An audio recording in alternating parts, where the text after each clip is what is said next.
El acta de la sesión número 2 se dio por aprobada por no haber sido objeto de observaciones. El acta de la sesión número 3 queda a disposición de las señoras y señores diputados. El señor secretario dará lectura a la cuenta. No hay cuenta, presidente. Ok, se ofrece la palabra sobre temas varios temas varios. No veo a nadie con la mano alzada. La presente sesión tiene como propósito de recibir a la señora Natalie Peña, de la organización Conbeba en el Corazón, la señora Janet Bruna, abogada de víctimas del señor Bustamante, de la ONG por Chile, Pro Chile, Abogadas Pro Chile, y al señor Mario Varela, subdirector de Reinserción Social, de Gendarmería, quienes expondrán al tenor de la materia contenida en este mandato. Ofrezco la palabra.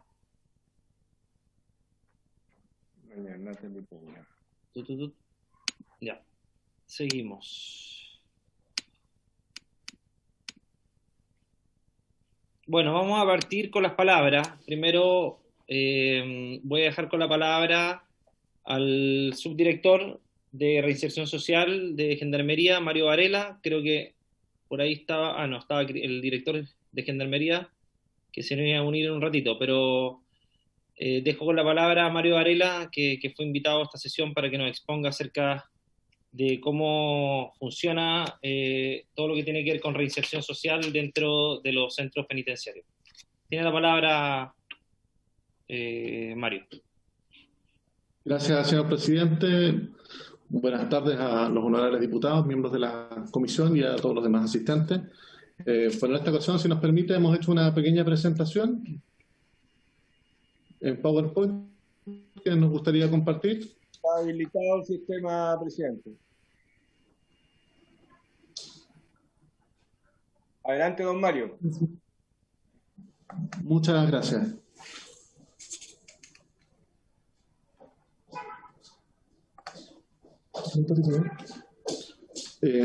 ¿Se ve la presentación? Sí. Perfecto. Vamos a dar comienzo entonces. Bueno, en esta ocasión hemos querido hacer una presentación lo más didáctica posible respecto a lo que es la reinserción en base a lo que es la libertad condicional. Para eso partimos desarrollando lo que es el marco normativo de la libertad condicional,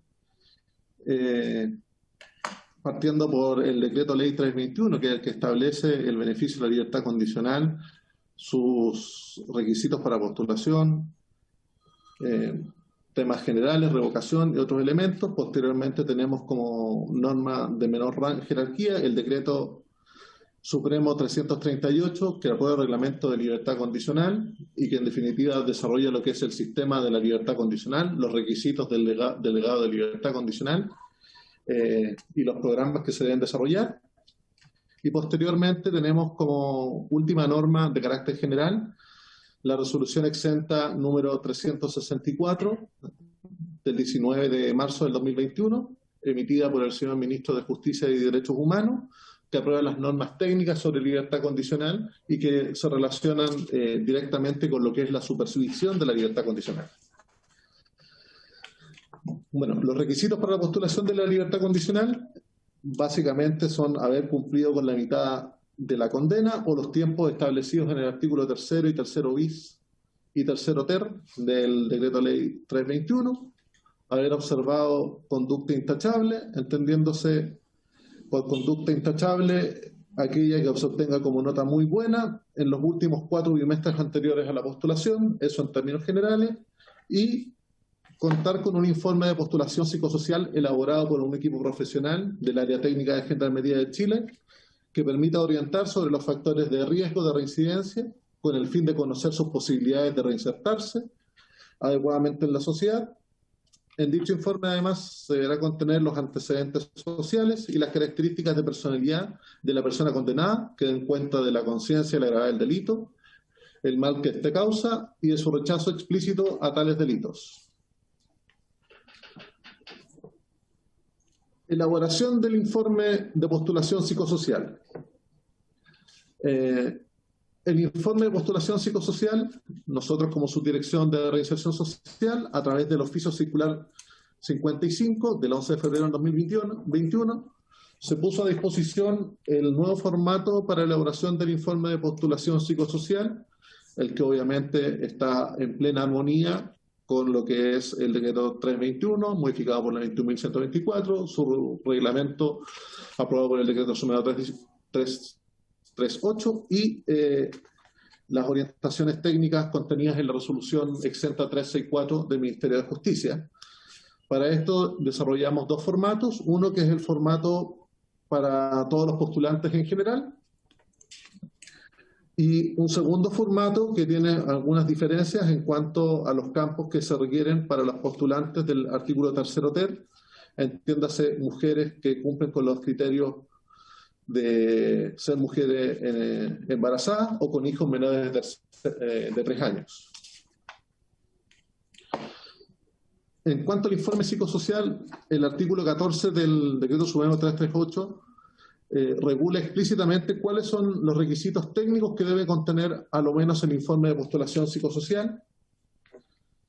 Informe que, como se señaló, es elaborado por profesionales del área técnica de Gendarmería de Chile, que debe contener una descripción metodológica que se empleó para elaborar el informe, que haga referencia a las técnicas utilizadas para recabar la información. Esto significa los antecedentes, las entrevistas desarrolladas e instrumentos de evaluación que haya aplicado el evaluador. 2, una descripción de la persona del postulante que haga referencia a sus antecedentes individuales, laborales y familiares, al delito cometido y a su riesgo de reincidencia, las necesidades también de intervención y los recursos y fortalezas que tenga el individuo. 3, una descripción de las actividades de reinserción social realizadas por la persona del postulante durante su cumplimiento de condena en el régimen cerrado, que incluya los objetivos perseguidos y su estado de cumplimiento o avance.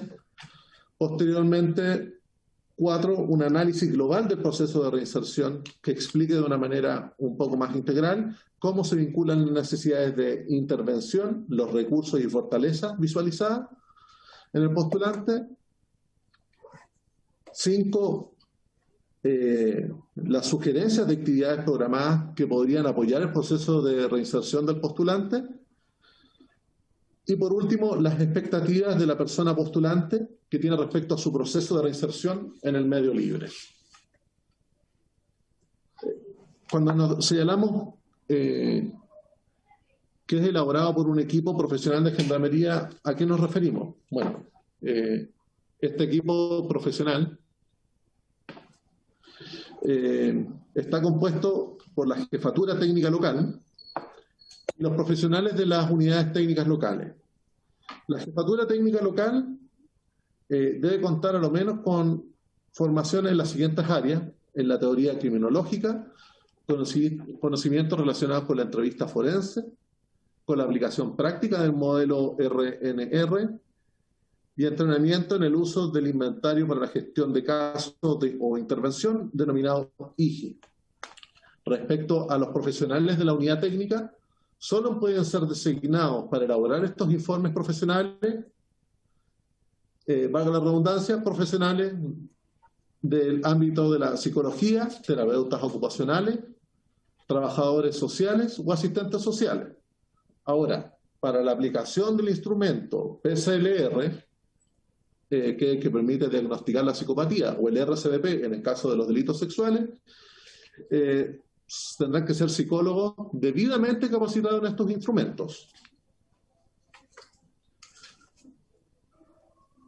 Etapas para la elaboración del informe. Nosotros de manera didáctica quisimos diferenciarlo en 3 etapas. Uno, que es la etapa de distribución, donde la jefatura técnica distribuye o designa a los profesionales los casos que van a tener que informar. Una segunda etapa que hemos denominado de recopilación o entrevista, a través del cual el profesional designado recopila la información, efectúa las entrevistas individuales, las entrevistas a terceros, hace la integración de la información y determina si es necesario efectuar alguno de aplicación de los instrumentos de evaluación que ya señalamos. Y posteriormente efectúa la tercera etapa, que es la de propuesta y aprobación, a través del cual el profesional encargado de haber levantado la recopilación y entrevistas hace una propuesta de informe que debe ser sometida a la aprobación de la jefatura técnica, en la cual podrá aprobarla o rechazarla con observaciones, a objeto que sean subsanadas por el profesional informante. Hemos querido andar un poquito más en lo que es la recopilación de la información. El profesional que recopila la información debe recurrir a lo menos a las siguientes fuentes de información. Uno es la copia de la sentencia. Después, la carpeta individual que tiene Gendarmería respecto a todos los antecedentes a la intervención, programas de reinserción que haya participado, conducta, entre otros. La entrevista individual en profundidad que le haya hecho el profesional al postulante. Y las evaluaciones especializadas en los casos de los delitos violentos, sexuales o de lesa humanidad. También tenemos la entrevista a terceros, entiéndase a terceros familiares o terceros relevantes para el postulante. Una vez que se hace esta recopilación, se procede al análisis integral que hace el profesional. Aspectos técnicos para la elaboración del informe. Gendarmería de Chile dispuso el uso de instrumentos como base de la elaboración de los informes de postulación de psicosociales. Y estos instrumentos son los siguientes. Uno es el IGI, o Inventario para la Gestión de Intervención o Gestión de Casos, que desarrollado en el marco del modelo RNR, permite identificar los riesgos de reincidencia, las variables que explican la comisión del delito y los factores que deben ser intervenidos para la disminución del riesgo de reincidencia. El segundo instrumento es el PSLR, o Escala de Evaluación de Psicopatía, que es un instrumento validado en Chile que permite detectar las personas que presentan rasgos psicopáticos. Principalmente se aplica en aquellas donde existe una sospecha de psicopatía o ante la postulación de condenados a delitos de parricidio, femicidio, infanticidio, delitos sexuales o de lesa humanidad. Y el RSVP, que es un protocolo para la evaluación de riesgo de violencia sexual que se utiliza ante postulaciones de personas condenadas por delitos de índole sexual.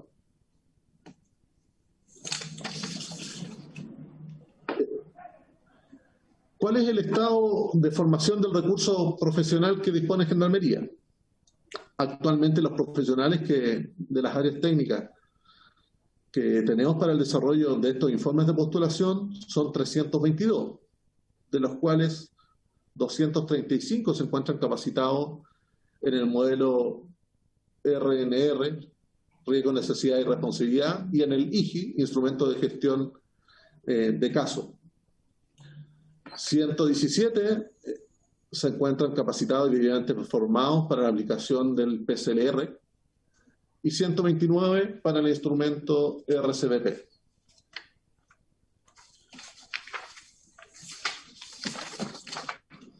Proceso de supervisión de la libertad condicional.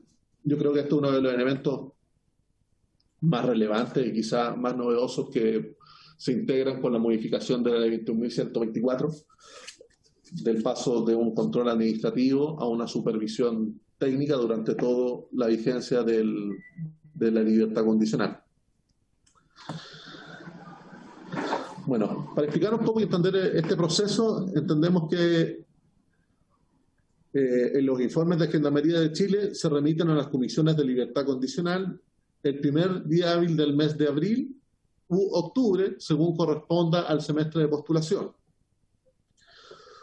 Una vez que la comisión aprueba el beneficio al libertad condicional, este cuenta con un plazo de 5 días corridos desde su egreso de la unidad penal para presentarse en el CAIS, Centro de Apoyo a la Integración Social.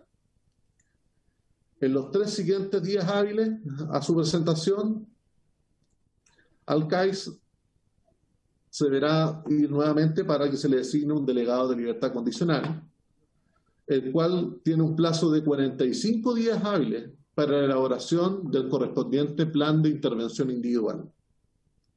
plan de intervención individual que debe considerar al menos una supervisión o reunión o entrevista de carácter mensual,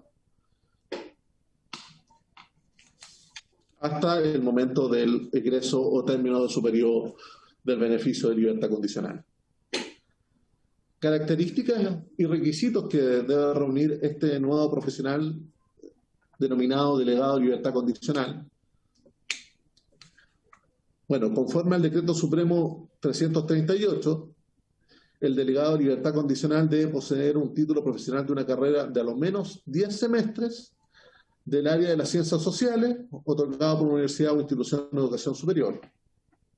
Una experiencia profesional en el área de intervención psicosocial con población infractora de ley mínima de 1 año, y actualmente podemos señalar que conforme a lo que se estableció en la ley de presupuesto, se logró la contratación de los 58 delegados de libertad condicional, quienes se encuentran actualmente contratados por la institución y terminado su curso de capacitación para delegados de libertad condicional el reciente 9 de abril del presente año.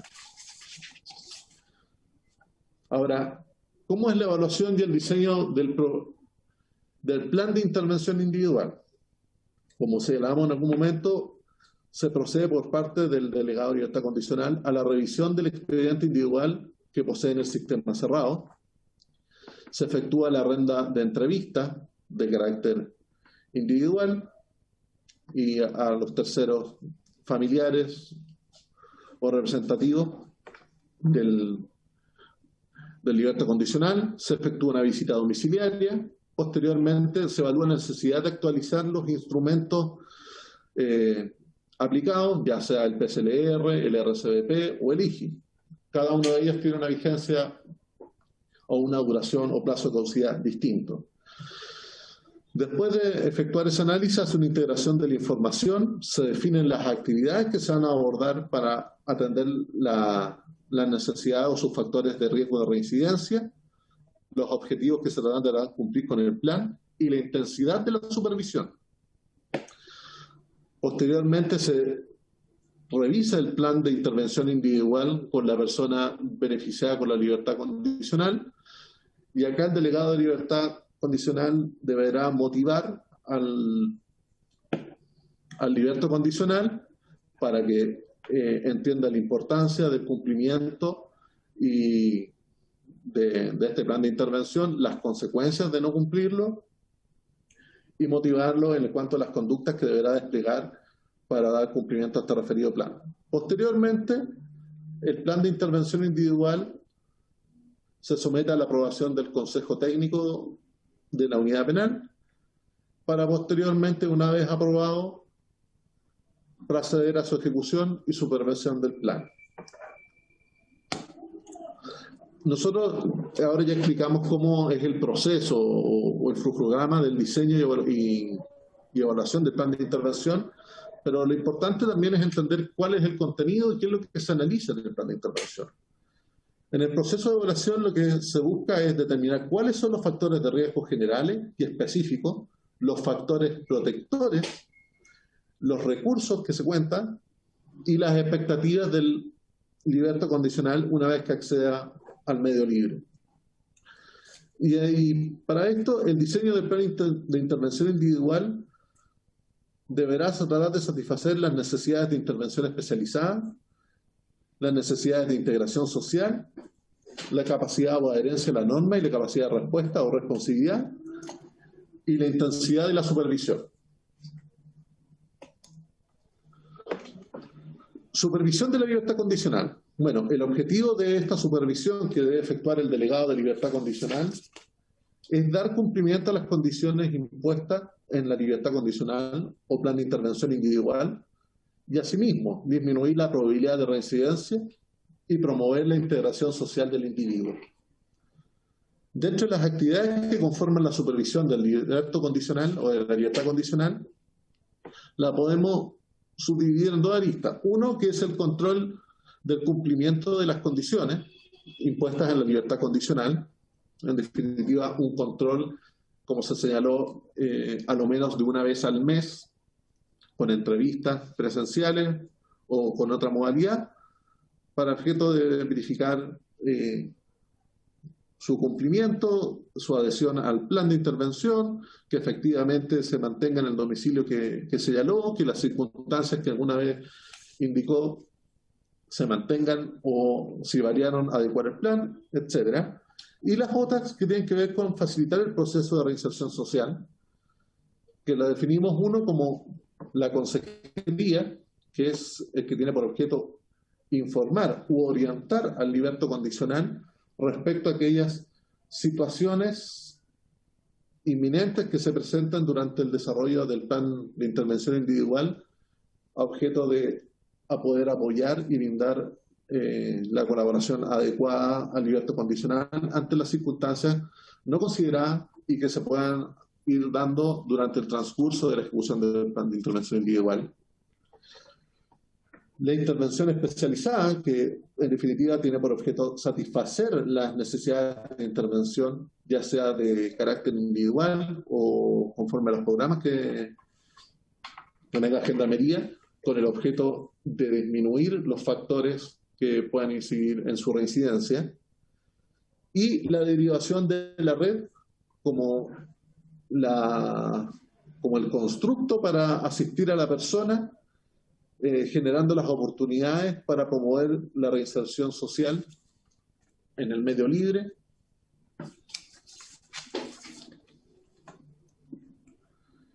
Al respecto también podemos señalar como causales de la revocación de la libertad condicional que se encuentran establecidas, una en el decreto ley 321 y otras en el artículo 30 del decreto supremo 338. La primera causal de revocación es si la persona con libertad condicional fuera condenada por cualquier delito, la comisión de cualquier delito.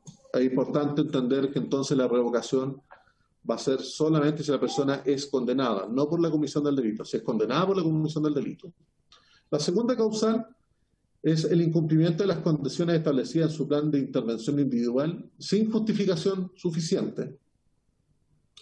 Y por último, cuando no se haya presentado al correspondiente establecimiento dentro del plazo del artículo 21. O sea, si no se ha presentado dentro de los 5 días de que se le otorgó la libertad condicional y egresó del establecimiento penal al Centro de Apoyo de Integración Social o CAIS. Cabe hacer presente que la función de Gendarmería en este caso es solamente informar a la Comisión de Libertad Condicional para que ellos, dentro de sus atribuciones, determinen si procede o no la revocación. Y por último, para entender este constructo de la libertad condicional, el control que efectúan los delegados de libertad condicional se debe desarrollar en los establecimientos denominados Centros de Apoyo para la Integración Social, que conforme al Decreto Supremo 338, hoy día tiene carácter de establecimientos penales. Para dicho objeto, ya existían alrededor de 20 centros de apoyo de integración social.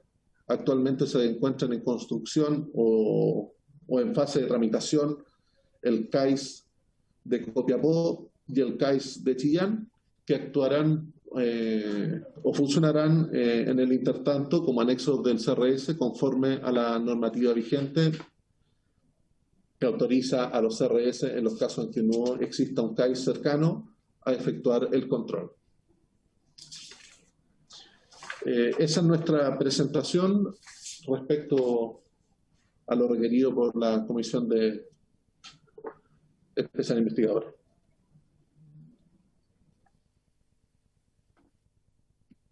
Muchas gracias, Mario, por la presentación muy completa, con bastante contenido sobre todo lo que tiene que ver con los delegados de libertad condicional, que están en funcionamiento hace muy poco, así que yo creo que hay harto que desarrollar respecto a la labor que van a realizar. O sea, yo creo que todavía están un poquito en pañales respecto a la labor que van a desempeñar, considerando que viene una contratación, según nos dijo el ministro de Justicia, de delegados de libertad condicional que se realizó hace muy poco. Por lo tanto, creo que ahí obviamente que este año va a ser fundamental para ver el buen funcionamiento de estas figuras de acuerdo a cómo está establecido en el decreto. el nuevo decreto. Dejo con la palabra a diputados, diputadas que quieran hacer algún tipo de pregunta a Mario Varela, encargado de reinserción social en Gendarmería.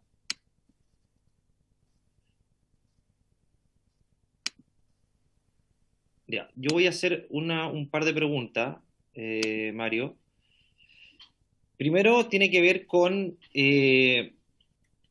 los programas de rehabilitación, porque yo entiendo que una vez que se otorga la libertad condicional, de acuerdo obviamente al perfil del interno, eh, al perfil del interno precisamente se determina el programa, o sea, la forma de intervención, digamos de alguna manera.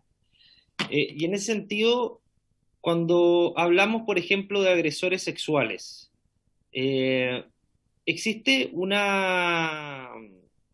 tratamiento especial en atención a la manera en que esta persona desarrolla su vida diaria de manera distinta a la que podría ser otro delito que quizá tiene una menor penalidad y en que la rehabilitación quizá o el proceso de rehabilitación se genera de otra forma o es mucho más factible considerando el tipo de delito, porque los agresores sexuales, la verdad es que tienen patología bien compleja y es por eso que la pregunta apunta a que si bien el modo de intervención puede ser distinto, obviamente, eh, el control de ese interno varía dependiendo del delito, es decir, ese interno tiene un control distinto en el medio libre, atendiendo la posibilidad de reincidencia, eh, y en relación a eso, en el caso de los beneficios intrapenitenciarios, que el otro día lo decía Karin Hein de la Fundación Amparo y Justicia, eh, cuando se le otorga salidas, en este caso salidas dominicales, por ejemplo, esas salidas son sin custodia, tengo entendido.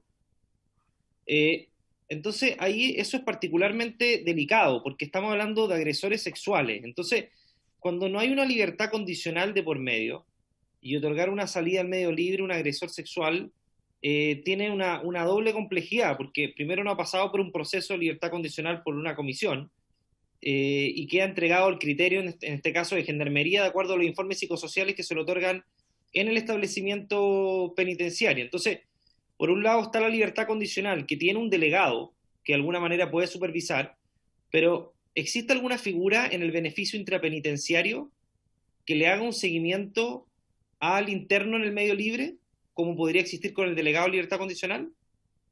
¿O sujeto a algún tipo de programa? Esa es otra pregunta. Y lo último es que yo recuerdo la vez pasada que estuvo Gendarmería, nos indicó que el informe psicosocial el último requisito del artículo 2 era fundamental ahora para efectos de que se entregaran los antecedentes o cumplieran con los requisitos. Es decir, si el informe era negativo o muy negativo, lo más probable es que no cumpliera con los requisitos y por lo tanto no se postulaba.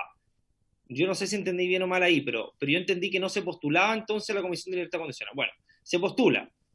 Igualmente, entonces quiero que me aclare ese punto, porque si el informe es muy negativo, si por ejemplo, de acuerdo a los tres parámetros que le saqué foto, porque nunca me acuerdo los nombres, del inventario para el caso de intervención IGI, escala de violación de psicopatía, PCLR y RCBP, si tiene esos tres parámetros alto, muy alto, lo más alto que se pueda, igualmente se le postula a la libertad condicional a la comisión después de la reforma del 2019? Esa es otra pregunta. ¿Y por qué le hago esa pregunta? Porque por la información que entregó Gendarmería, pero además porque tenemos el caso, y que ahí Natalie nos va a relatar, de Viviana Montenegro, donde la persona que su homicida pidió la libertad condicional, bueno, la está pidiendo ahora por quinta vez, Luis Carrasco Tapia, el psicópata Rodelillo, y los tres factores fueron altos, es decir, tenía alto nivel de reincidencia, alto nivel de psicopatía y el índice IGI era alto también. De hecho tenía abierto, ahí está. Dice, de los instrumentos aplicados se obtienen los siguientes resultados. IGI 22, que lo ubica en un alto riesgo de reincidencia. Escala de evaluación de psicopatía de ARE revisada lo ubica en un nivel de psicopatía alto. Finalmente, RCBP se ubica en un alto riesgo de posible reincidencia en su delito. Entonces, esa era una duda que me quiero que me aclaren, porque si si igualmente están todos estos niveles altos y se postula, en definitiva, es la Comisión de Libertad Condicional la que decide si libera. ¿Por qué lo digo? Porque Luis Carrasco Tapia en el año 2020, en abril, tenía todos estos niveles altos como se los acabo de leer. E igualmente, en ese caso, la ministra Bonoso, que fue acusada constitucionalmente el año pasado por el caso Hugo Bustamante y otros más, optó por liberarlo, porque señaló que era un derecho y que los informes de postulación psicosocial no son vinculantes. Entonces, yo quería hacer esa pregunta porque me parece que, en definitiva, ustedes pueden hacer una tarea muy acuciosa respecto a los informes psicosociales, muy al hueso respecto a todos los tipos de informes, etcétera, con todos los profesionales que ustedes cuentan, pero en definitiva quien tiene la decisión final es la Comisión de Libertad Condicional. Entonces, eso yo quería aclararlo, porque muchas veces se puso en discusión respecto a si el informe, el contenido del informe era copy-paste, etcétera. A mí me queda claro que no, pero quería también despejar la duda respecto a que el informe psicosocial, en definitiva, la última palabra la tiene los jueces de la Comisión de Libertad Condicional. Entonces, ese punto lo quería aclarar porque el caso de Luis Carrasco Tapia no es menor, porque ahí tenemos un caso bien extremo de un tipo que, teniendo una alta posibilidad de reincidir, igualmente un juez de 3, por suerte, optó por liberarlo. Entonces, eso, ¿y qué opinan respecto a que este tipo de delito y personas con alto nivel de reincidencia o psicopatía puedan volver a solicitar en 6 meses la libertad condicional? Porque si no se la dan en abril, puede solicitarla en octubre. Entonces, ¿no creen que tendría que haber un plazo mayor, sobre todo considerando los delitos sexuales, que son delitos de difícil intervención?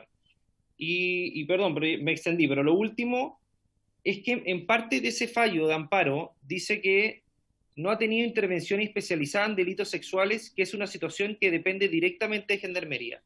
Mi pregunta es, ¿la intervención especializada en delitos sexuales depende del interno, si se somete a ella, o es obligatoria? Esa, la última pregunta. Gracias.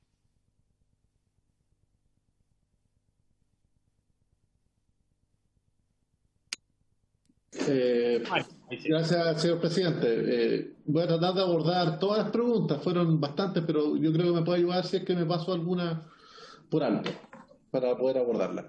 Respecto al plan de intervención de intervención individual que desarrolla el delegado de libertad condicional, efectivamente va a analizar todos los factores que pueden incidir en su reincidencia y además va a considerar aquellas necesidades que van a requerir de alguna intervención.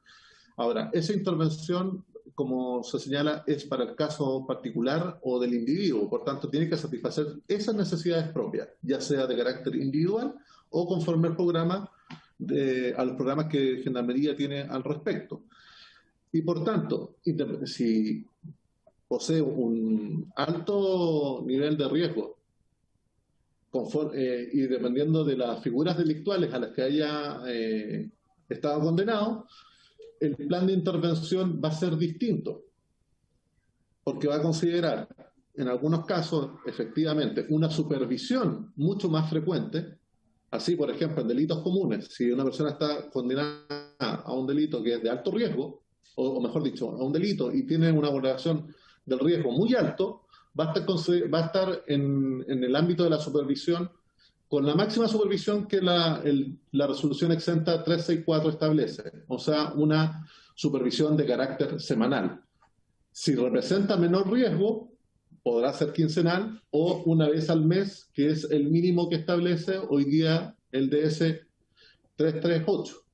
Asimismo, las acciones que se van a ir desarrollando van a ser distintas conforme al riesgo y a los instrumentos de evaluación hayan arrojado. En algunos van a requerir necesariamente solamente el control o la supervisión a través de estas entrevistas o reuniones presenciales una vez al mes o por la frecuencia que se establezca en el plan de intervención.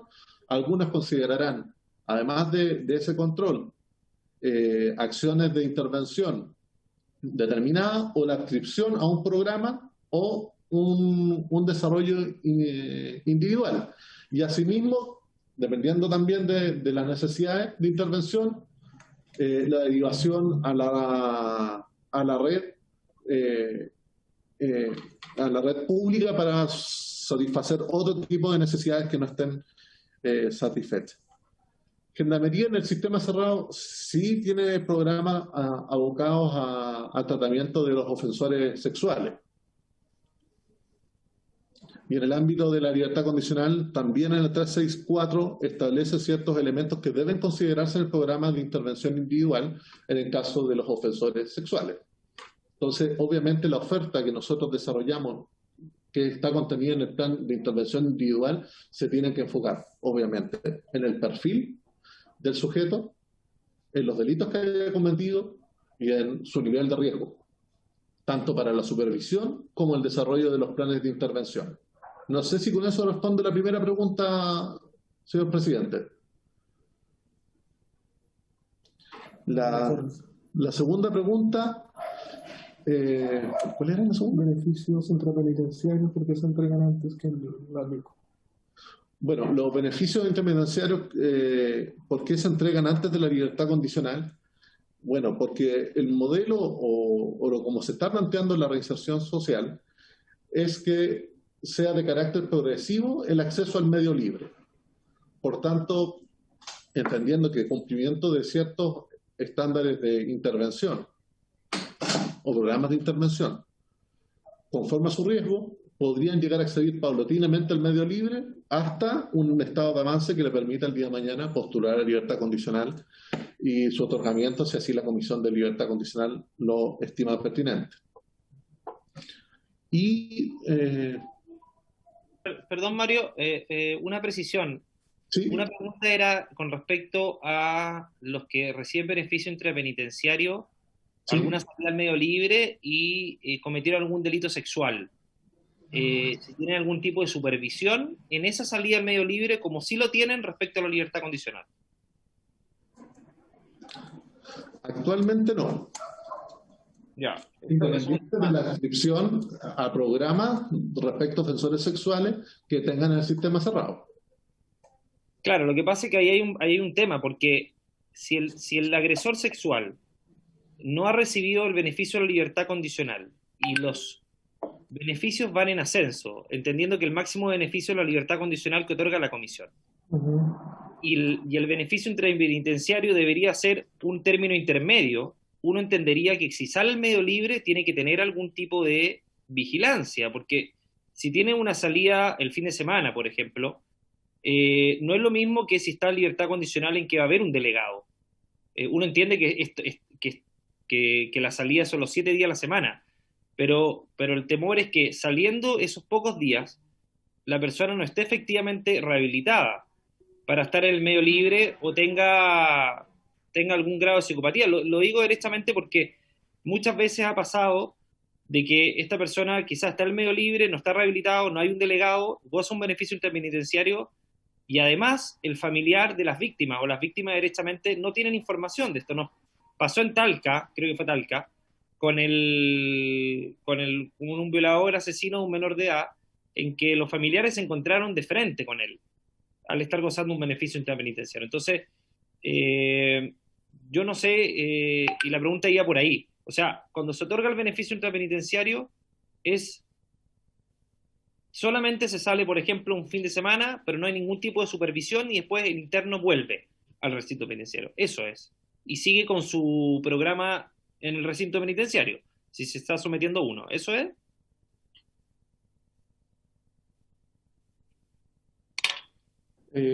Bueno, una vez que regresa a la unidad penal, se hace una evaluación por los profesionales para consultar qué actividad realizó el fin de semana, cómo se comportó para obtener mayores insumos, para ver si el beneficio se mantiene. Ahora, recordar que el beneficio intrapenitenciario no lo otorga el Consejo Técnico, que está compuesto por una serie de profesionales de Gendarmería que deben evaluar también su proceso de avance en la reinserción.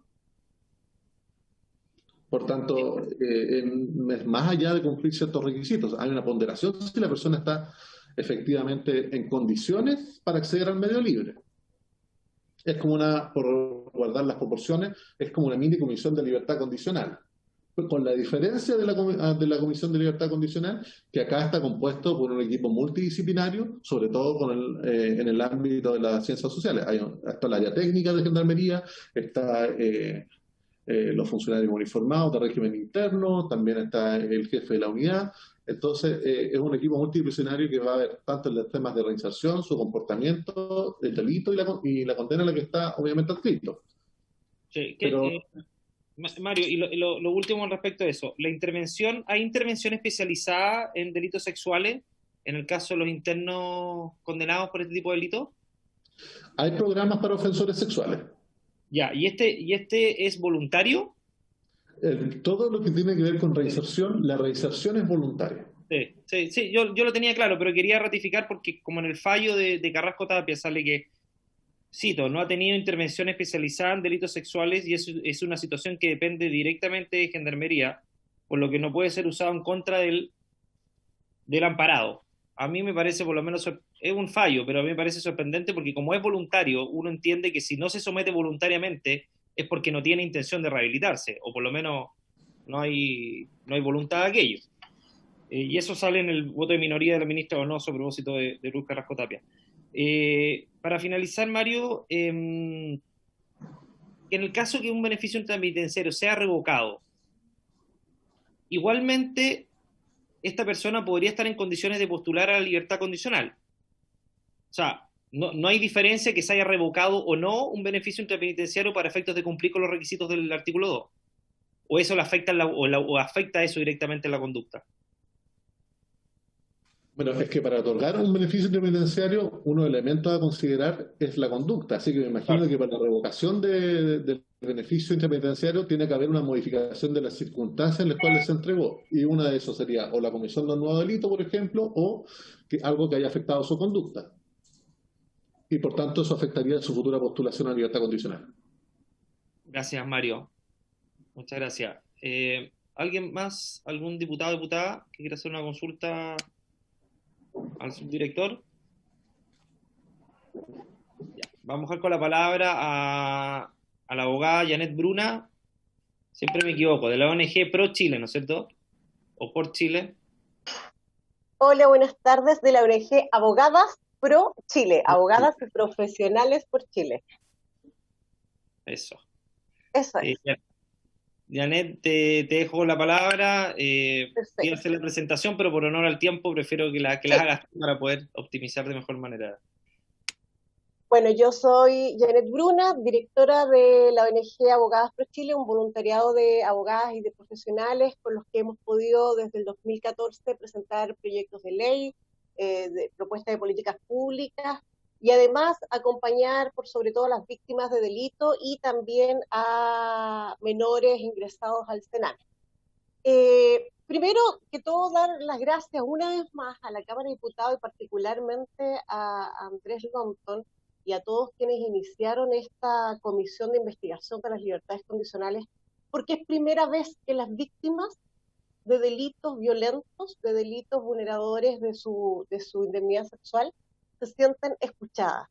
La primera vez que las escucharon fue en el seno de la comisión que investigó la acusación constitucional contra la ministra Silvana Donoso, y además se sintieron felices de que al menos la Cámara de Diputados hubiese hecho justicia y hubiese hecho un llamado a todos los jueces y ministros que integran las comisiones de libertad condicional, porque nunca antes había pasado. Estoy hablando de víctimas de escasos recursos, estoy hablando, por ejemplo, de las primeras víctimas de la familia de Verónica y Kenito, de 43 y de 9 años, que fueron asesinadas por Hugo Bustamante, que actualmente está imputado por el delito de violación, asesinato, femicidio de la pequeña Ámbar.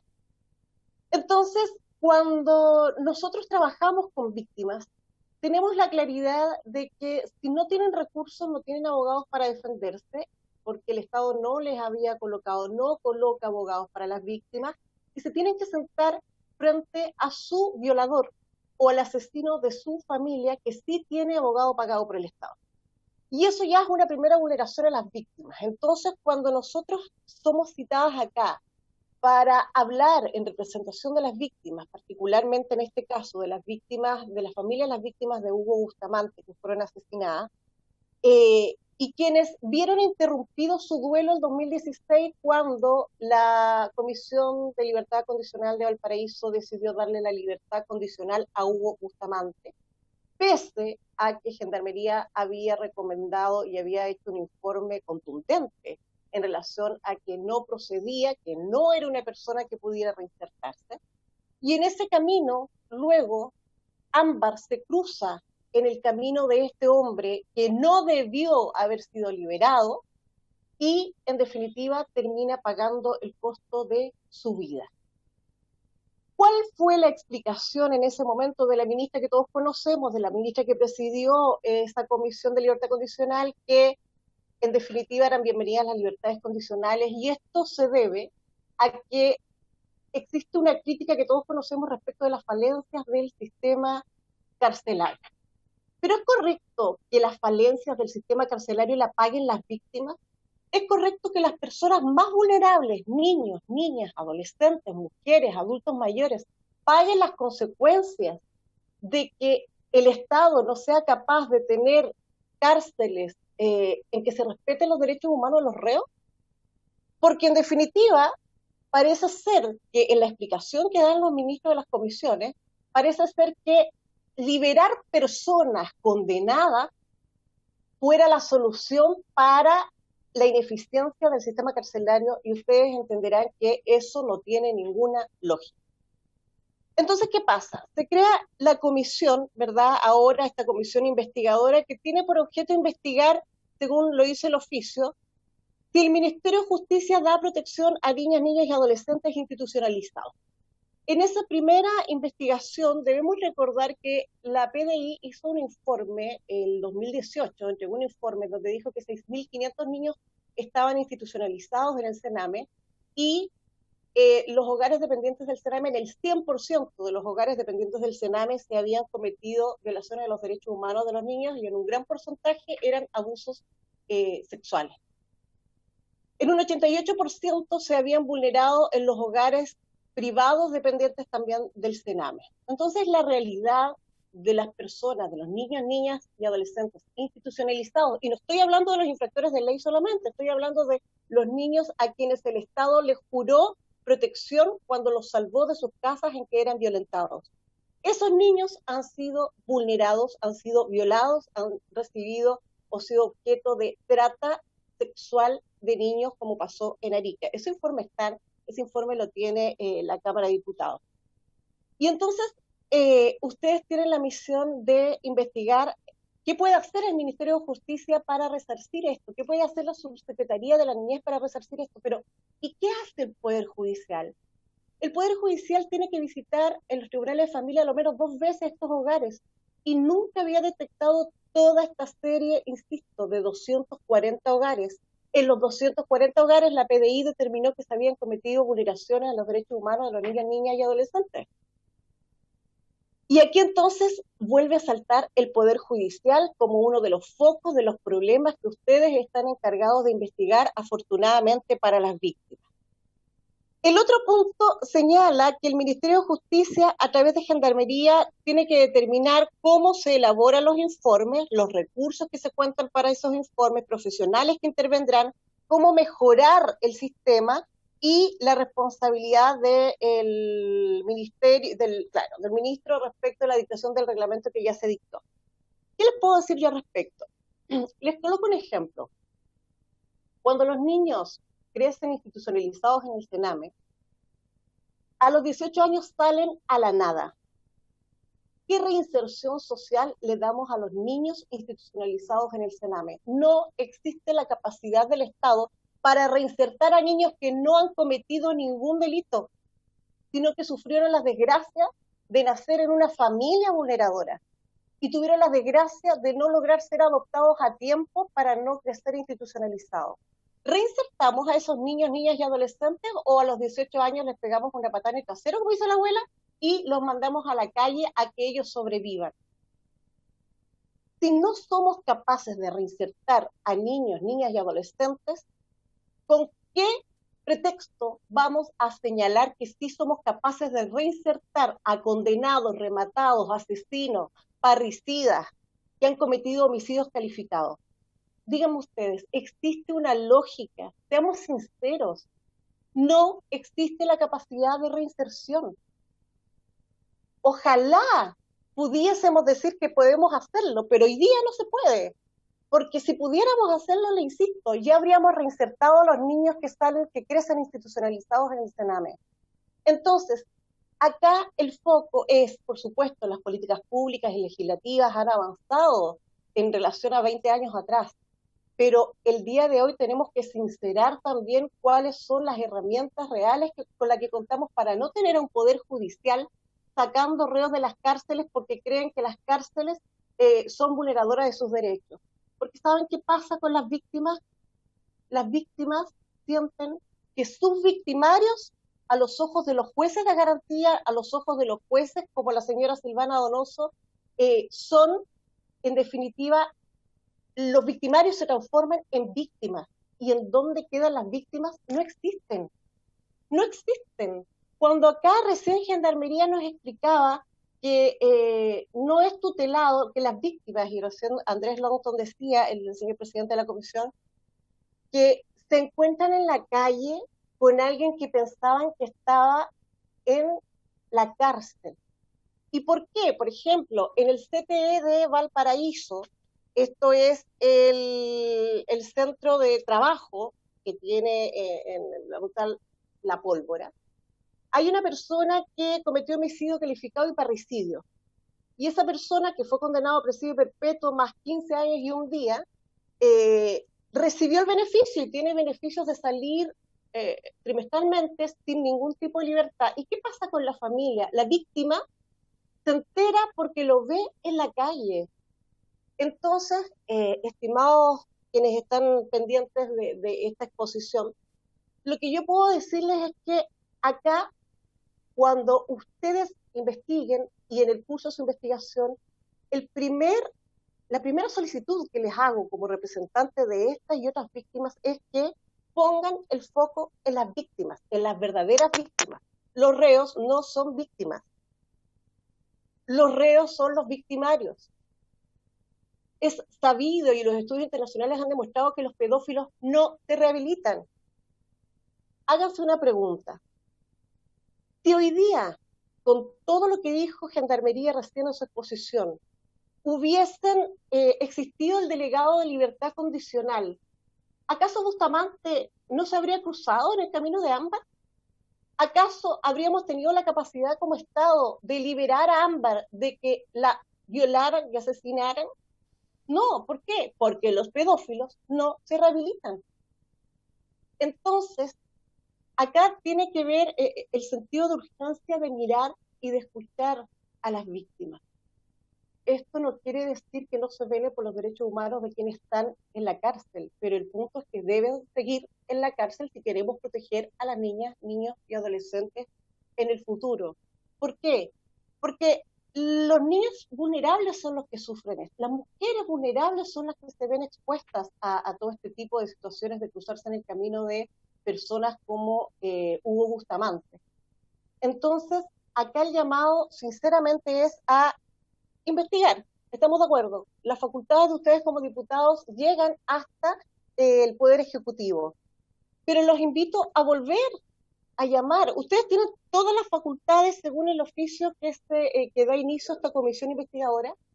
Volver a conversar con el Poder Judicial, hacer un trabajo colaborativo, porque no puede ser que nosotros pidiéramos por transparencia el acta y las grabaciones de aquella comisión que dejó en libertad a Hugo Bustamante y no se nos diera copia de esa grabación.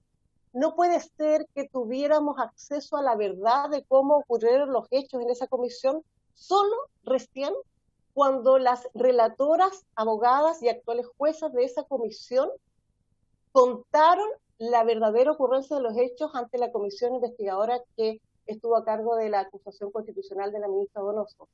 Eso atenta contra los derechos de los ciudadanos. Y fíjense ustedes que tampoco puede ser posible que las comisiones de libertad condicional integrada por jueces no den fundamento de por qué dejan libres a uno y no dejan libres a otros. Tiene que estar el fundamento. La única forma que los ciudadanos tenemos para protegernos del ejercicio del poder que hemos entregado al Estado, al Poder Ejecutivo, al Poder Judicial, es a través del fundamento de sus decisiones. Cuando las decisiones de la autoridad no están fundadas, caemos en el riesgo de la dictadura del arbitrio, del mero capricho. Y entonces por eso les hago un llamado. Esto no es baladí. El trabajo que ustedes están haciendo es por mucho el trabajo que nadie había hecho por las víctimas. Por eso, de todo corazón y en representación de Javier, que me contactan, ¿saben cómo contactan a la ONG? A través de Twitter. Saben que existe esta ONG y piden abogados gratis para defenderlos, para guiarlos, para asesorarlos. Bueno, Javier, Alejandra, víctimas, todas, de graves delitos, con familias que ya partieron, les agradecen sinceramente que se den este tiempo. Si bien fueron 60 los diputados que firmaron para crear esta comisión, están ustedes acá y se les agradece, y por sobre todo a don Andrés Lonton, que como presidente de esta comisión, el que escuchen. La labor de ustedes va a hacer que el país cambie, que la forma de ver a las víctimas de delito cambie. Depende de ustedes y por eso les coloco acá el corazón de las víctimas que han sufrido, que han llorado, pero por primera vez se ven esperanzadas en que alguien haga algo por las víctimas. Por lo tanto, cuando analice la libertad condicional, les pido, por favor, en nombre de las víctimas, que coloquen el foco en las víctimas y no lo repleta que están las cárceles, porque no podemos, no es justo hacer pagar a las víctimas la ineficiencia del sistema carcelario. Eso tiene que ir por otra vía.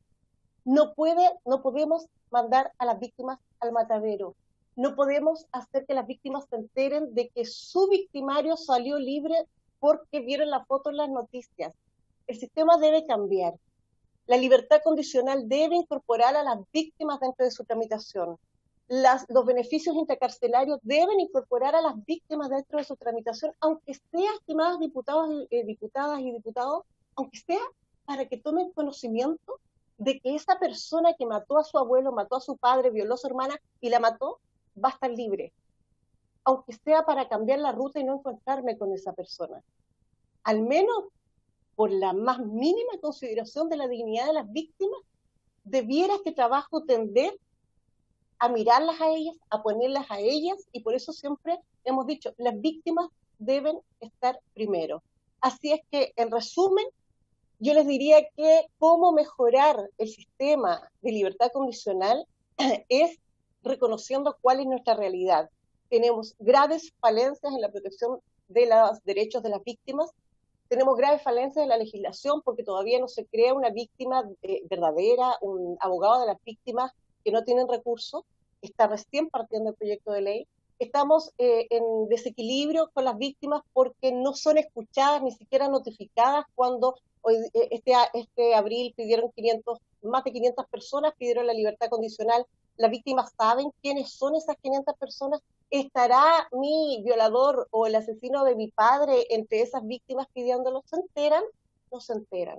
Entonces acá, cuando hablemos de libertad condicional, mirando a las víctimas, tenemos que decir cuántos errores vamos a cometer para entender que las víctimas están primero. Y ese es el llamado que yo les hago a ustedes que tuvieron la delicadeza de oír por primera vez a Lita, a Javier y a tantas otras víctimas que nosotros hemos representado. Y les voy a dejar solamente un ejemplo final.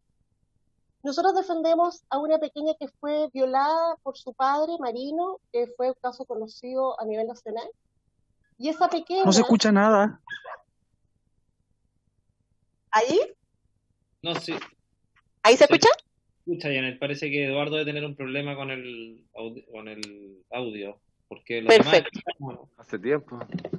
Perfecto. Entonces, para cerrar, yo les quería simplemente decir esto. Una niña de 7 años fue violada hace 2 años por su padre, el cual hizo grabación de material pornográfico a un nivel que hasta la jueza tuvo que contener las lágrimas cuando tuvo que ver el video.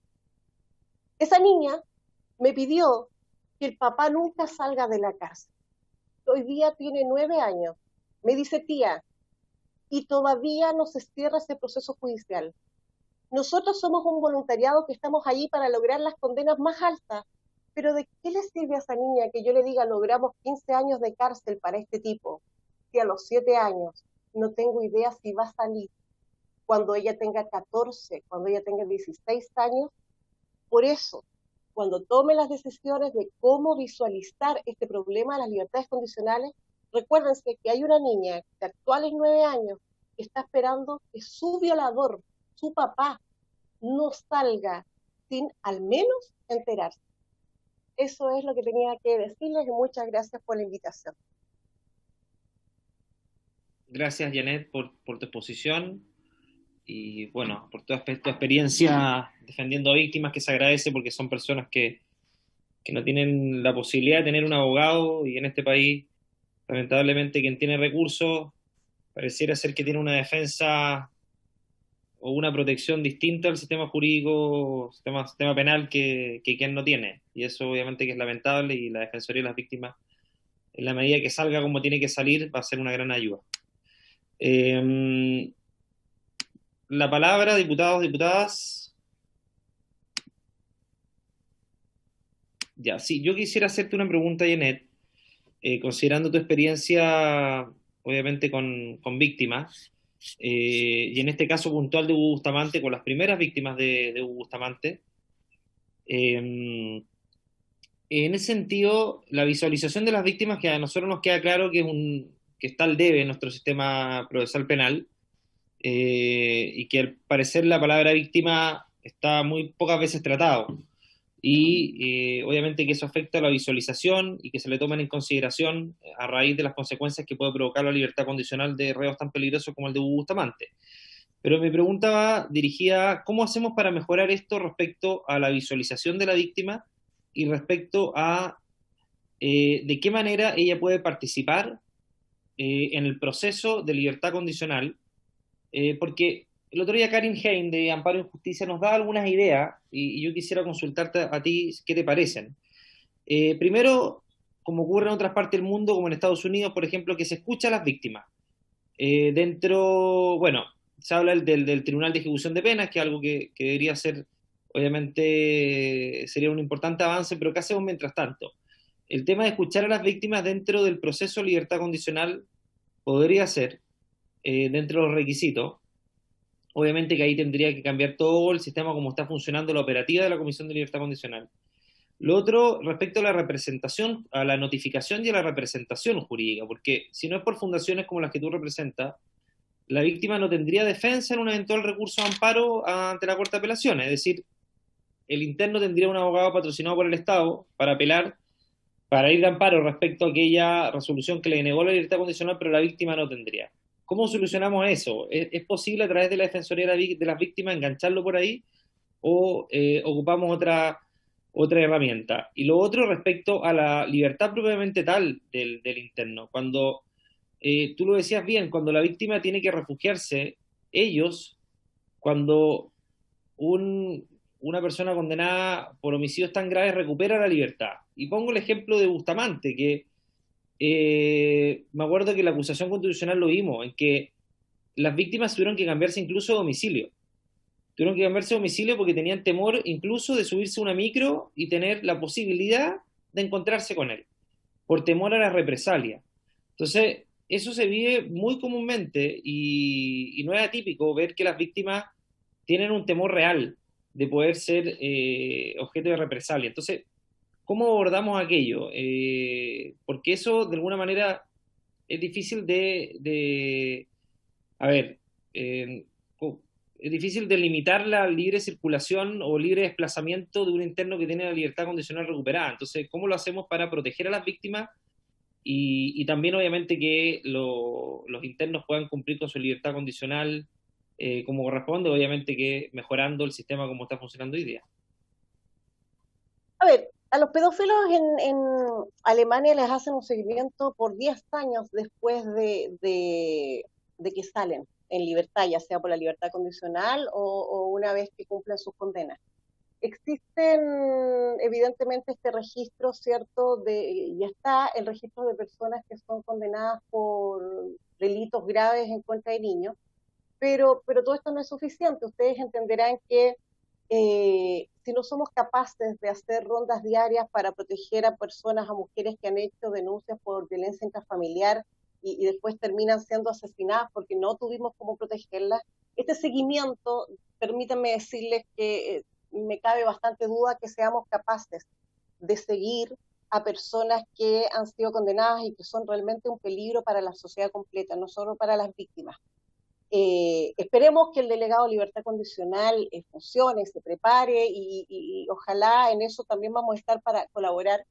Pero en definitiva, acá de lo que se trata primero es de cambiar la forma en que está integrada la Comisión de Libertad Condicional. No puede estar integrada por personas que tengan mayor jerarquía que otros jueces, porque mientras el sistema judicial sigan siendo los ministros los que determinan el avance en la carrera funcionaria de los jueces, entonces los ministros siempre van a tener el don de mando y los jueces se van a sentir inhibidos por un ministro al momento de decidir si sí o no a la libertad condicional. En este caso, la ministra Silvana Donoso es de una clara tendencia garantista extrema que ve a los reos como víctimas de un sistema, olvidándose que hay unas víctimas del reo. Discúlpenme tanto la palabra víctima, pero es que aquí existe una tergiversación y una anulación de la víctima verdadera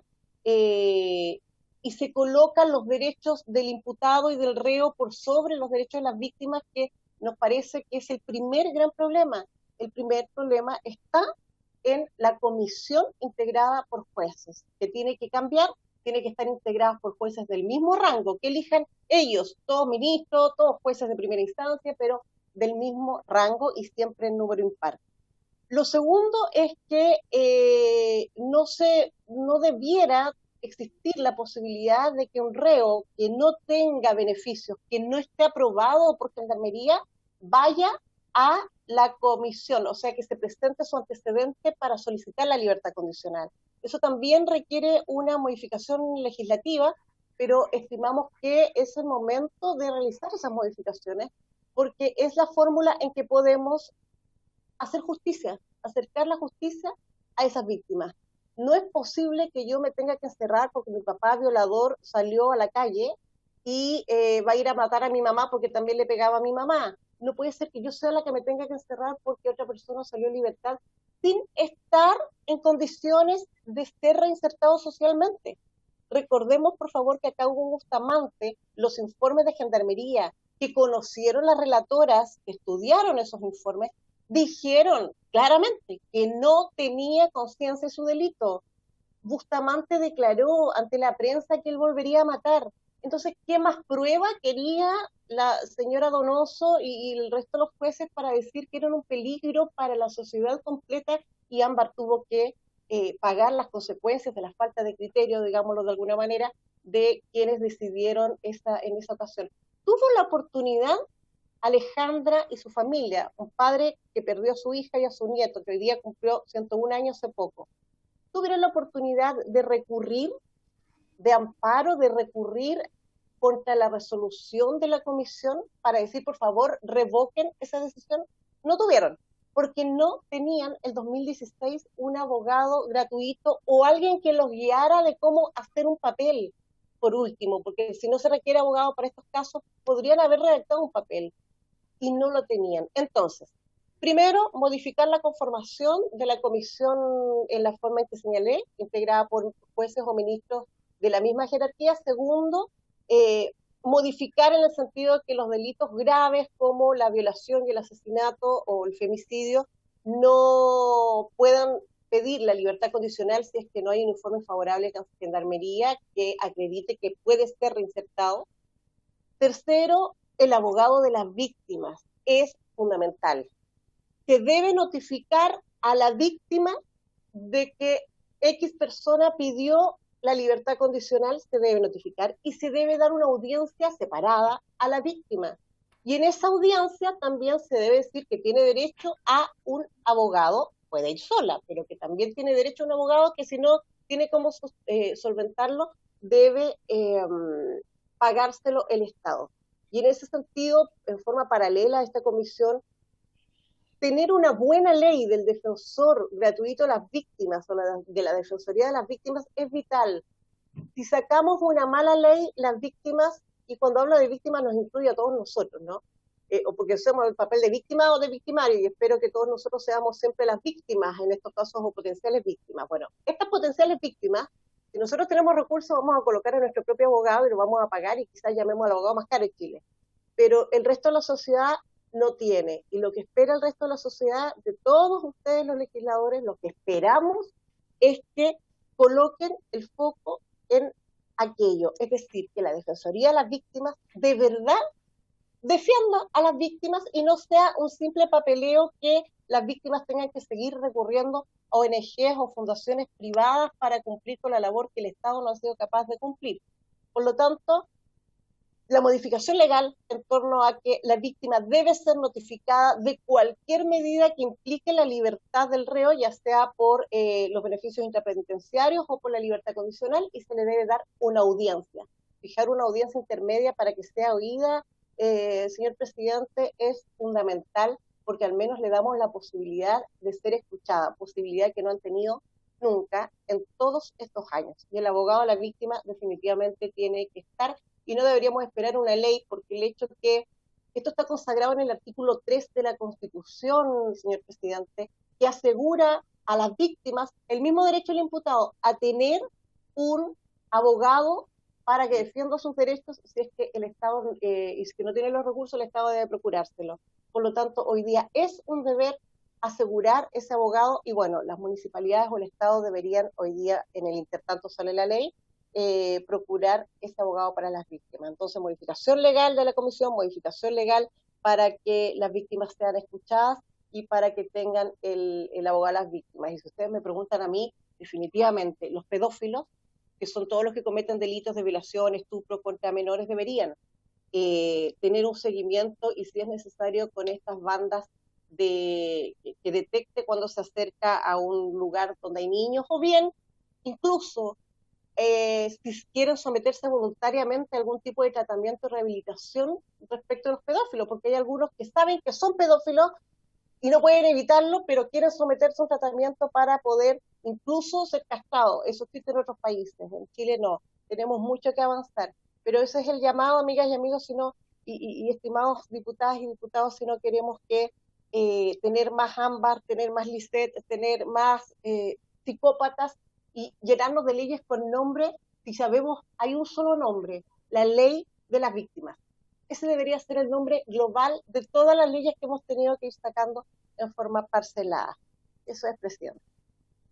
Gracias, Janet, por tu exposición. Voy a dejar con la palabra ahora a Natalie. Natalie, creo que estás... Presidente, doña Marcela Sandoval está pidiendo la palabra. Sí, le recuerdo que estamos citados hasta las 19 horas. ¿Va a prorrogar? Sí, voy a pedir, con obviamente la aprobación de los diputados o diputadas, prorrogar 10 minutos más la comisión, considerando que queda un invitado, que es Natalie Peña, que es prima de Viviana Montenegro, que fue brutalmente asesinada en el año 98 y cuyo homicida está solicitando libertad condicional, y ella quería, como víctima y familia de ella, darnos su testimonio igualmente. Dejo la palabra. ¿Está la comisión? ¿Acepta extender 10 minutos más la comisión? ¿Extenderla? Sí, está acordado, presidente. Aprobado. Gracias. Diputada Sandoval, tiene la palabra. Sí, muchas gracias, presidente. Muy breve, un par de comentarios. Agradecer a Janet sobre la presentación. Es un tema, por cierto, no solo complejo, sino también controversial, sobre todo como para, y ahí tiene que ver como mi comentario también, y un poco la inquietud, porque la validez de los instrumentos que se usan en las entrevistas a quienes postulan a libertad condicional, más bien esos estándares recogen estándares de derechos humanos en términos de privados de libertad, pero ¿qué pasa ahí con la protección de los testimonios también y con el derecho a la justicia de las propias víctimas. Entonces, hijo, déjame un ratito. Disculpe, que tengo ahí a mi hijo jugando atrás. Ya, chiquitín. No importa, deje, presidente, continuar nomás con la sesión. Te esperamos un ratito, Marcela, si quieres. No te preocupes, que dé la palabra a la otra invitada y yo, si puedo intervenir, intervengo al final. Bueno, Marcela. Presidente, ¿me permite? Sí, pero por supuesto. Muchas gracias, presidente. Saludar, por supuesto, a nuestra invitada, que doña Janet Bruna, que ha servido bastante para esta comisión y de ir dándole cuerpo al sentido de esta comisión. Sin embargo, presidente, este es un tema que se amplía, ¿no? Que al final se ramifica y no se aloja solamente en una institución. Esto tiene muchas instituciones, el país completo, el Estado, muchas organizaciones, instituciones que tienen que ver con la responsabilidad de la vida de los niños, niñas y adolescentes. De hecho, yo estaba hace poco rato atrás en la comisión mixta que tiene que ver con el sistema de garantía de la niñez de los niños, niñas y adolescentes, que es un tema también controversial porque al final nosotros lo que queremos establecer institucionalmente es el paraguas, es el paquete de garantía que le tenemos que dar a nuestros niños, niñas y adolescentes, y ahí obviamente que se cruzan algunas cosas más que ideológicas, religiosas, ¿no? Sin embargo, este tema que hoy día esta comisión debe estar abocada a la actuación del Ministerio de Justicia, a la actuación del Ejecutivo respecto a esto. Y ahí es importante que nosotros hagamos una verdadera investigación para determinar las causas, y obviamente al determinar las causas ya los efectos los sabemos. Asesinatos, torturas, indiferencia, indolencia, en muchas cosas.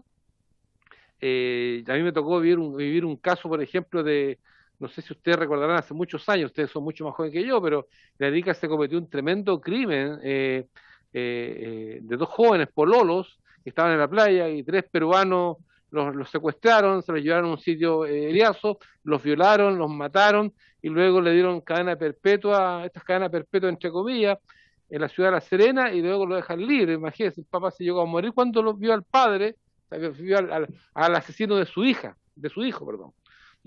La verdad, las cosas que esto sucede y es nuestra realidad. Por lo tanto, yo lo que quisiera, presidente, es que nosotros pudiéramos determinar, poder investigar más, porque al final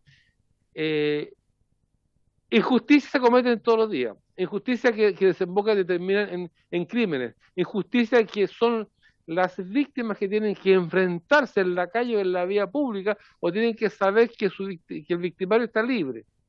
Lo que incluso el victimario está preso y a veces la familia del victimario le hace la vida imposible a la familia de la víctima. Y es lo que sucede. O algunas instituciones que a veces encubren ciertas cosas.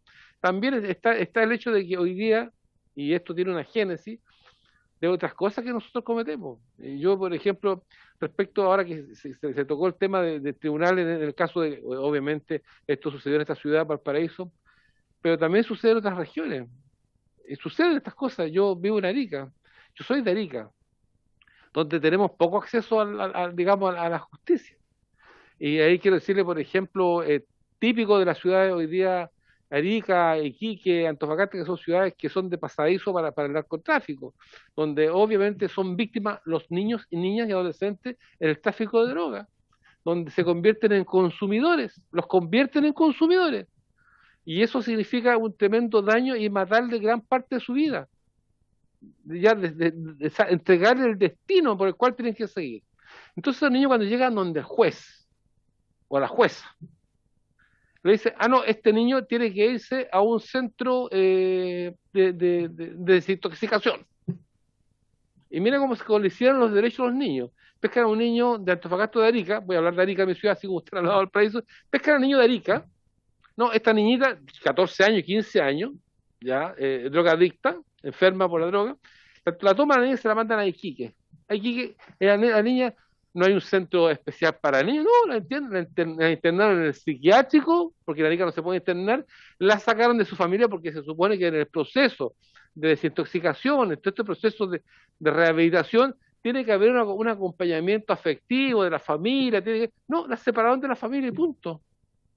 Entonces, hay una serie de injusticias que se toman a partir de los mismos tribunales de justicia.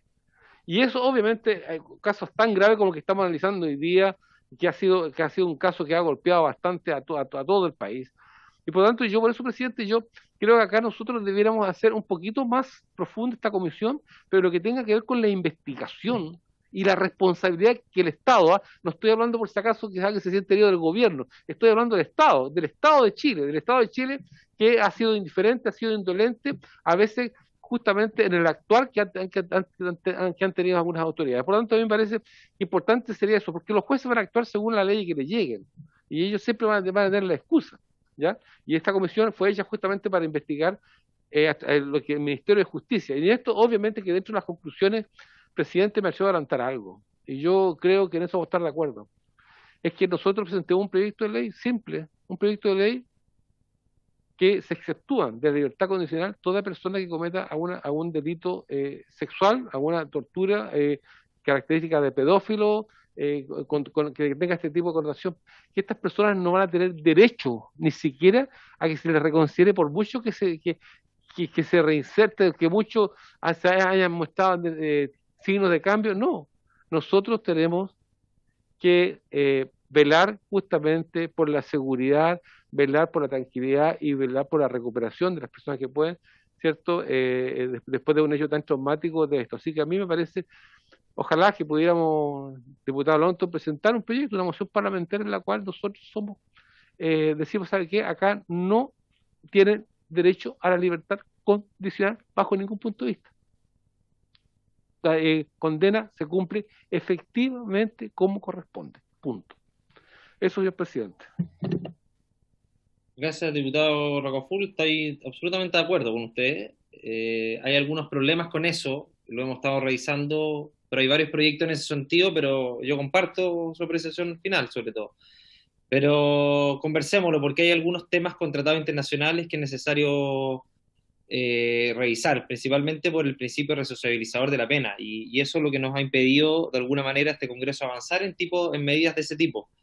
Yo comparto obviamente su apreciación, pero veamos la viabilidad de poder avanzar en ese tipo de proyectos. Nosotros presentamos hace muy poco proyectos que suben principalmente el periodo de cumplimiento efectivo muy alto para efectos de poder recién optar al beneficio, entendiendo que no se podía sacar la libertad condicional de nuestra legislación, en ese sentido. Pero bueno, podemos dar una vuelta. Yo comparto el fondo de lo que usted señala, diputado Rocafull, y obviamente que si se puede tener una salida o algún arreglo a aquello. Presidente, el primer retiro, segundo retiro y tercer retiro de la AFP era imposible, inconstitucional.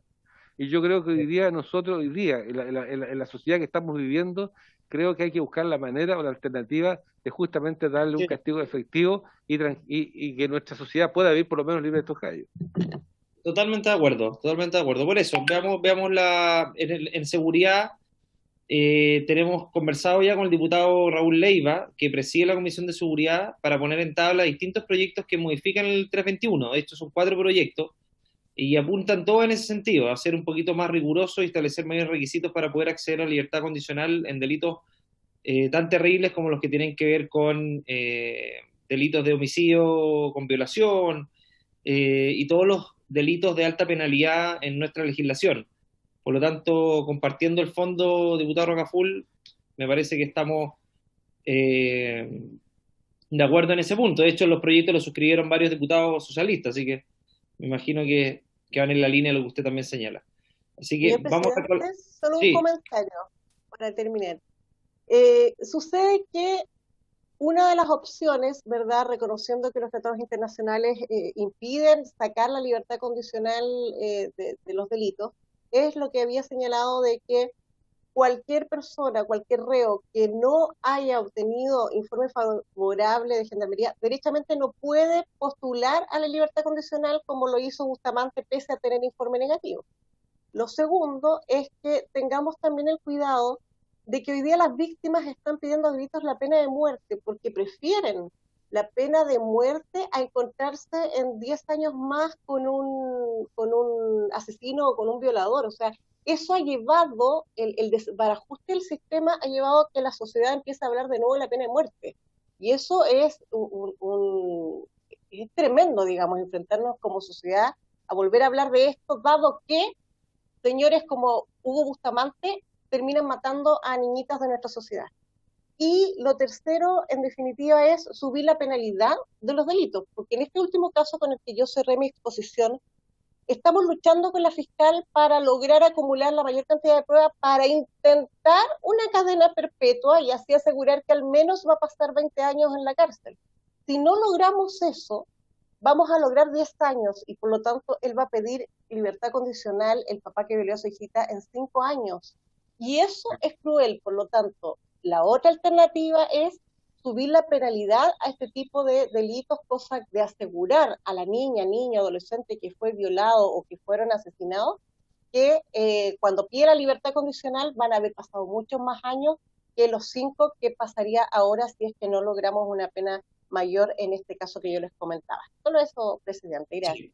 Gracias, Janet. Sí, voy a dejar con la palabra a Natalie, pero sí, a ver, uno de los proyectos, para redondear, tiene que ver con el homicidio simple. Bustamante fue condenado en su primer homicidio doble, homicidio simple. A pesar de lo sorprendente de ello, fue condenado por homicidio simple. Y resulta que nuestro decreto ley 321 establece que el homicidio simple tienes que cumplir la mitad de la pena para optar a un beneficio de libertad condicional. Y los robos con violencia e intimidación en nuestra legislación te piden 2/3. Entonces, para que vean el disvalor que existe en nuestra legislación de que la propiedad tiene más valor que la vida. Entonces, ese tipo hay que corregirla, hay un proyecto también presentado con eso, pero hay que mantener obviamente la escala de penas, porque si tú le subes a uno, tienes que subirle al otro, entonces eso hay que verlo bien, pero sí, yo estoy de acuerdo tanto con Janet como con el diputado Rocafull. Ya, le voy a dar la palabra antes que se nos haga más tarde a Natalie Peña, que es prima de Viviana Montenegro, cuyo asesino que está condenado, está cumpliendo pena en Valparaíso, pidió la libertad condicional, que creo que me acaban de informar hace poco, ya emitió resolución, que creo que fueron un poco menos del 5% de las libertades solicitadas que otorgó la comisión. Natalie, tienes la palabra. Hola, buenas tardes a todos. Muchas gracias por darnos esta oportunidad y por el apoyo, obviamente, al diputado y a todos. Yo les quería dar como una breve, no sé, desde todo lo que estamos pasando como familia nosotros, desde esta vez, es la quinta vez que Luis Carrasco Tapia pidió petición para salir. Y la primera vez que nosotros nos enteramos de esto fue terrible. Y desde ese día es como una pesadilla para nosotros, tener que ligar cada 6 meses con este tipo de cosas. O sea, yo no sé cómo pueden darle la posibilidad a Luis Carrasco Tapia que salga en libertad o que tenga como la más mínima, no sé, noción de que le digan que sí o que él pueda optar a esto sabiendo el crimen que cometió, matando a mi prima de esa forma. Nosotros como familia estamos muy mal. Es como muy triste pensar cuando ya se va a acercar los 6 meses y nos van a llamar por teléfono y nos van a decir que Luis Carrasco de nuevo acudió a esto. Por eso me gustaría, o sea, obviamente que nos ayuden a tener una ley para que ellos puedan cumplir sus condenas como corresponden, alargar las peticiones, no sé. Eso sería. Gracias, Natalie. Tú habías venido acompañada de una abogada, me parece, ¿no? Carolina, mi prima por 2º grado. Carolina. ¿Cómo estás, Carolina? Buenas tardes, Lonton. Sí, nosotros tenemos un grupo que se llama Con Beba en el Corazón, en donde Viviana fue parte del liceo, la conocimos, estudiamos con ella, somos parientes. Y básicamente, de partida, es cierto que yo me hice abogada por este homicidio, un homicidio tortuoso, tienes que pensar que estamos hablando de una chica que no había cumplido los 18 años y fue un cúmulo de delitos, fue robo, violación y asesinato. Y estamos frente a su, se podría decir, verdugo, presentándose como víctima ahora y solicitando disculpa que me emocione, pero es un poco complejo estar en los dos lados. Ahora hablando como abogada y también como parte de la gente que amó a Viviana y la ama. Y estar en esta incertidumbre cada 6 meses. ¿Para qué entonces se dispuso toda la jerarquía? ¿Para qué movilizamos y gastamos dinero del Estado? Investigando, procesando, incriminando, buscando las pruebas que los llevaran a esto. Se movilizó todo, se gastó dinero del Estado que podríamos haber destinado a otra cosa para que después de cumplido 2/3 o la mitad de la pena salgan en libertad. Entonces para eso mejor bajemos las penas, tengamos menos gente afuera, tengamos menos gente adentro. Entonces, ¿para qué toda esta movilización buscando justicia que no va a llegar, que no siente la víctima que llega? Los sobrevivientes de las víctimas no sienten que llega, porque al final, ¿qué saco yo de tener una linda sentencia en un papel que dice cadena perpetua si no es efectiva, si no existe? En Chile no existe la cadena perpetua. En Chile existe la cadena perpetua como una linda forma de establecer 40 años hacia arriba o 20 años hacia arriba para solicitar beneficios. Que sí, la mayoría antes de que todo esto se publicara y se hiciera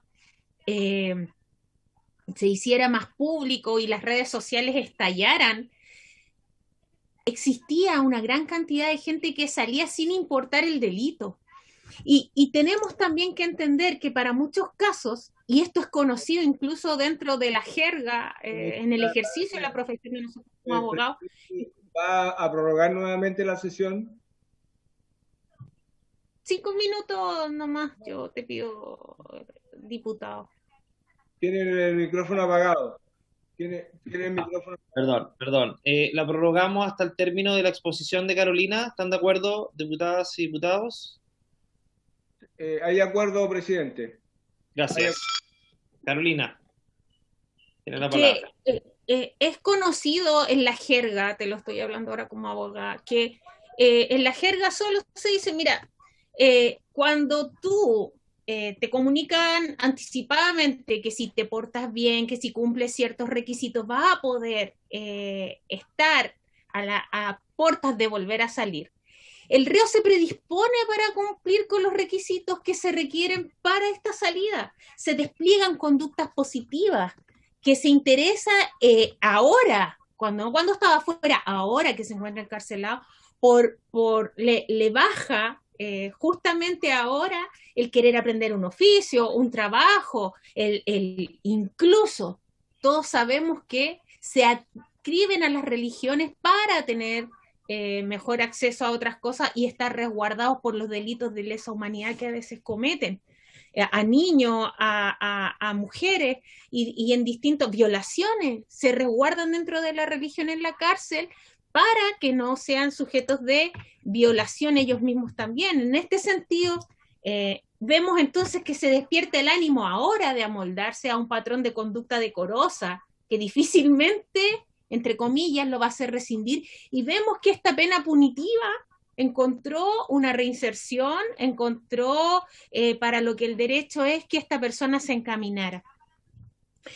Pero vemos entonces que en esta etapa el recluso ahora es lindo, Carrasco Tapia tuvo que haberlo hecho así, y acceden a la libertad provisional. Entendemos que es un derecho, pero eso no se lo dicen a la víctima al momento.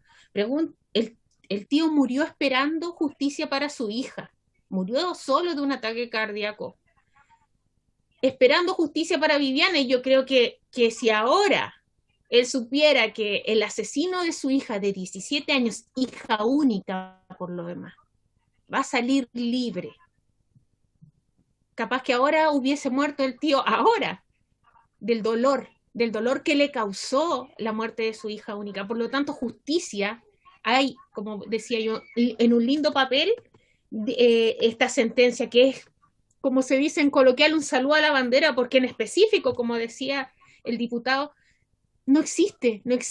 El gran problema aquí es que hay que hacer como decías tú, para cambiar la ley hay que partir de su génesis. Así como la gente quiere cambiar la Constitución, cambiemos el Código Penal. Arreglemos y actualicemos las penas, actualicemos los requisitos. ¿Qué sentido tiene que echemos a andar todo el orden jurisdiccional, todas las policías, todos los fiscales, para que con un decreto supremo te digan, no, cumple menos pena y sale? Entonces, para eso, ¿para qué está el Poder Judicial? ¿Para qué nosotros los abogados nos desgastamos trabajando, como decía la colega, en pos de encontrar justicias para las víctimas, si esta no existe en realidad, en el día a día? Por eso, la idea de esto es que incluso uno de los requisitos dice que para perder la libertad tiene que ser condenado nuevamente a un delito, no imputado, condenado. O sea, si él es un riesgo ahora, está siendo imputado, está siendo investigado, se le comunicó que podría haber sido participación en un hecho delictivo, el ser imputado no le quita la libertad condicional, sino que tiene que volver a ser condenado. O sea, nos estamos enfrentando a este sistema procesal, que es de verdad es una puerta giratoria, tanto para los que están adentro como para los que están afuera. Y la certeza jurídica del Poder Judicial ya no existe para las víctimas, no existe para nosotros como abogados, porque ya nos baja incluso el estándar de trabajo. ¿Qué saco yo con esforzarme tanto para dejar a alguien adentro si después va a salir igual por la ventana? Y lo único que quedó, como decía la colega, era una sentencia en donde las víctimas, al enterarse, que no se enteran, ojo, no se enteran por el Poder Judicial, no se enteran por nadie más que porque alguien les dijo, oye, un boca a boca de un, oye, el que mató a tu prima, el que mató a tu tía, el que mató a tu vecina, el que violó a tu hija, está pidiendo la libertad condicional. Claramente a lo mejor las víctimas no son escuchadas porque no hay los recursos, no hay los medios, no hay la forma. Como decía la colega, el victimario se transforma en víctima, pero las víctimas se revictimizan y eso es lo peor. Los tratados internacionales están en pos de los reos, pero recordar que esa libertad que perdieron los reos se la quitaron ellos mismos, no se la quitó el Estado, no se las quitó las víctimas, no se la quitó nadie. Ellos mismos, bajo sus propios actuar, se quitaron el derecho a ser parte de esta sociedad. Por lo tanto, el verlos como víctimas del sistema. Aquí, hablándole a esta comisión, tienen a una persona que estuvo en el CTD de Playa Ancha de Los Ángeles, de Playa Ancha, hablándoles ahora como abogada. Por lo tanto, el sistema y la forma de vida y el destino que tomas tú está en ti. Yo, siendo una niña Sename, estoy hablando ante ustedes y no estoy pidiendo libertad condicional. Estoy pidiendo que se haga justicia por alguien que fue asesinado hace 23 años, cuando ya deberíamos estar tranquilos. Estamos cada 6 meses sufriendo, llorando y pidiendo que por favor dejen a las personas adentro, a quienes han hecho tanto daño a una familia que ya no encuentra consuelo. Por lo tanto, los insto a que se queden con esa reflexión, que la idea de que, como dice un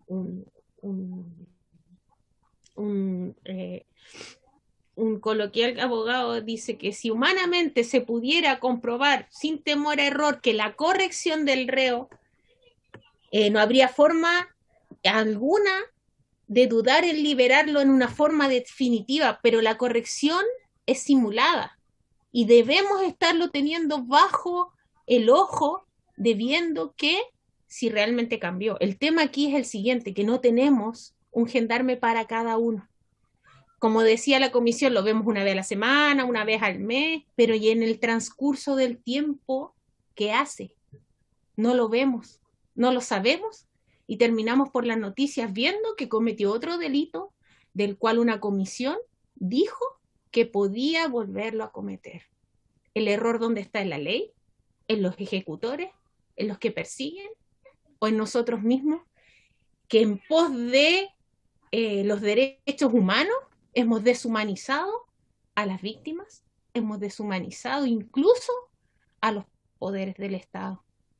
Ya somos un mero número donde lo que importa es el qué dirán internacional y no importa que piense. Este revuelo social se dio por esto, por la incertidumbre de nuestras leyes, de nuestra Constitución. Y como decía el honorable, si el primer, segundo y tercer retiro se puede dar en algo inconstitucional, ¿por qué no le echamos una leíta y una miradita a estas leyes que procuran resguardar el orden de la sociedad, el orden como vivimos, y que se supone que regulan las relaciones entre los unos y los otros?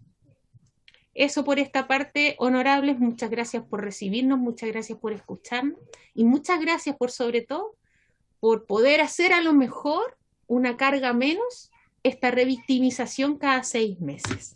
Muchas gracias. Gracias a ti, Carolina. Gracias, Natalie. Yo tuve la oportunidad de recibirlos el 2018 y soy consciente de lo difícil que lo han pasado como familia cada vez que esta persona solicita la libertad condicional y obviamente el sufrimiento como familia, porque la verdad es que cada 6 meses vivir algo así es muy, muy duro, sobre todo considerando las características de esta persona. Secretario, quería solicitar, bueno, primero agradecerle a todos los invitados la disposición de venir hoy día, de ilustrarnos con tanta información tan relevante para realizar un informe como corresponde en esta comisión, con propuestas que terminen en cosas concretas. Secretario, quería solicitar algunos oficios. ¿Está bien la etapa o es al comienzo de la comisión? No, puede hacerlo ahora, también, presidente. Sí, Adelante. mira, a propósito porque aprovechando que quedan 2 minutos, a propósito de lo que señaló el diputado Rocaful, quisiera encargarle a la biblioteca los tratados internacionales suscritos por Chile sobre esta materia, y ojalá que alguien de la biblioteca nos pueda venir a contar la relación de estos tratados y en el cumplimiento de estos en nuestra legislación, en qué cumplimiento se traduce en nuestra legislación nacional en relación a las libertades condicionales. Para ver el imperativo entre uno u otro, o la obligación entre una cosa u otra, poder dilucidar ese punto. Lo otro, quería oficiar a Gendarmería, secretario, respecto a, quisiera saber cuántos especializados en intervención para delitos sexuales hay en Chile, y en el sistema penitenciario, y si están en todas las cárceles de Chile. Porque a propósito del fallo de Luis Carrasco Tapia, que se le negó la libertad condicional, decía que no se había sometido. Entonces, tengo la duda si es que hay en todas las cárceles de Chile. Preguntarles qué pasó con el programa Tránsito a la Comunidad, que era un programa piloto que permitía a los que habían recuperado la libertad condicional, a los que se les había dado la libertad condicional, reinsertarlos en el mundo laboral y hacer un acompañamiento. Yo entiendo que eso puede estar entregado a los delegados, pero quisiera saber qué pasó con ese programa. ¿Cuántos delegados de libertad condicional hay por región? Porque me llegó la información que, por ejemplo, dejaron libertad condicional a 2 personas en Isla de Pascua y no hay delegados en Isla de Pascua.